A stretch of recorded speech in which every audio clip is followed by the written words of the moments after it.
Hello, my name is Ellie, and I think in terms of energy, frequency, and vibration.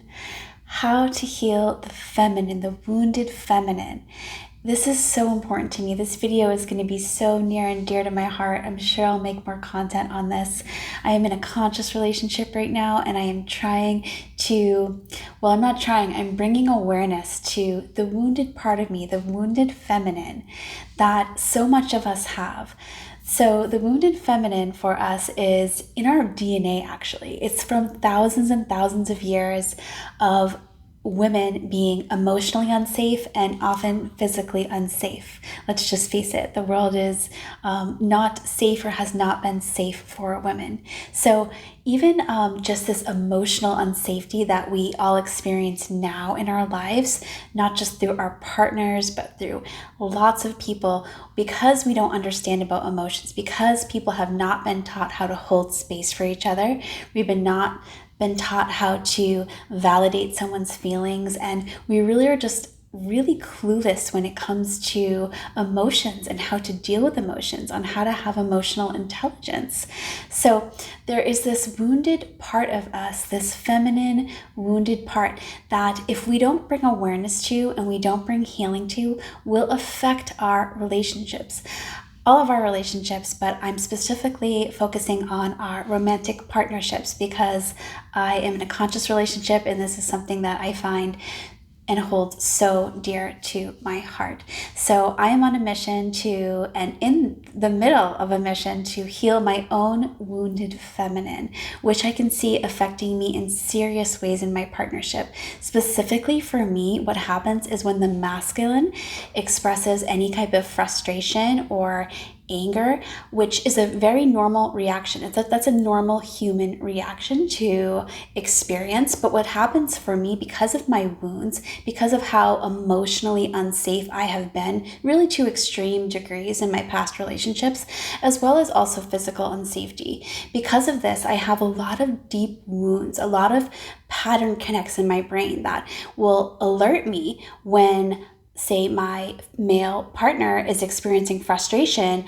All of a sudden, this frustration, which is a normal human experience, sets off my body and or my mind or both to alert me to danger. That's the wiring that I have.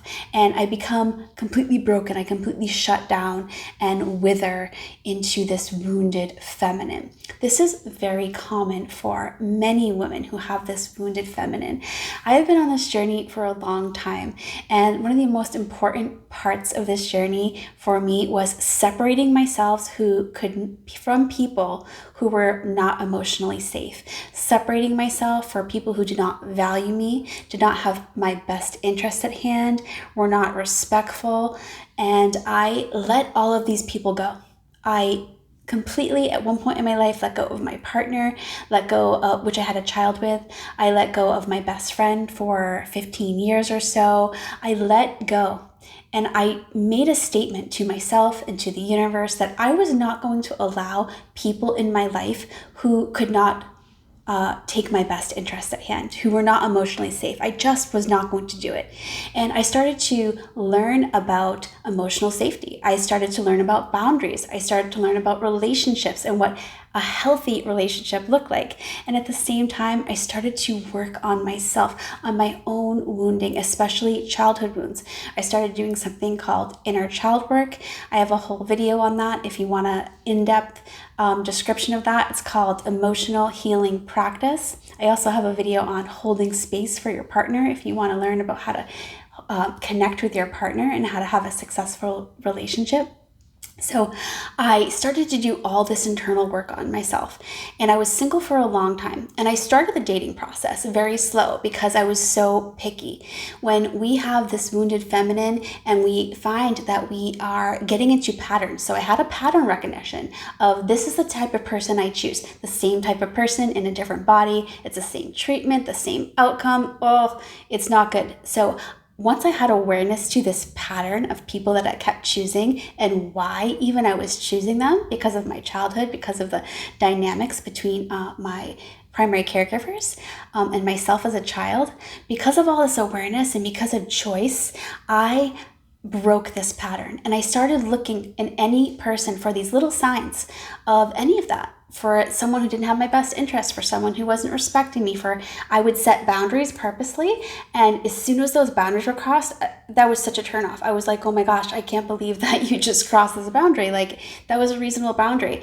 So that was the first thing that I really started to do, was just really learn and work on myself. And then as I slowly entered the dating world, just being extremely picky, really listening to that intuition, following. And this is what really a big part of healing the wounded feminine is learning to trust yourself. You have to begin to have a relationship with yourself in which you begin to deeply trust yourself. How do you trust yourself? Well, you love yourself. You figure out how to move in your own well-being, towards your own well-being. You do not bulldoze over yourself, over your needs and wants. You do not you listen to that intuition. You don't disregard that little voice that tells you, oh, something's not right here. You start to listen to yourself and you start to develop trust with yourself, because you are going to need this when you finally find a partner that is worthy of this conscious partnership that you're going to have, that wants to put in the work, that loves you, that wants to expand their consciousness and learn and grow as a person. You are going to need this groundwork. This is so important. And so where I'm at now is really loving. So I had a lot of awareness come into a part of myself, going back to that wounded feminine who would crumble, just wither away at the first sight of any frustration from my partner. And I didn't want to see this at first. This was a shadow aspect of myself. I like to think of myself as brave and courageous and strong. Nobody wants to see themselves as this person. Wow, my neighbors are being really loud right now.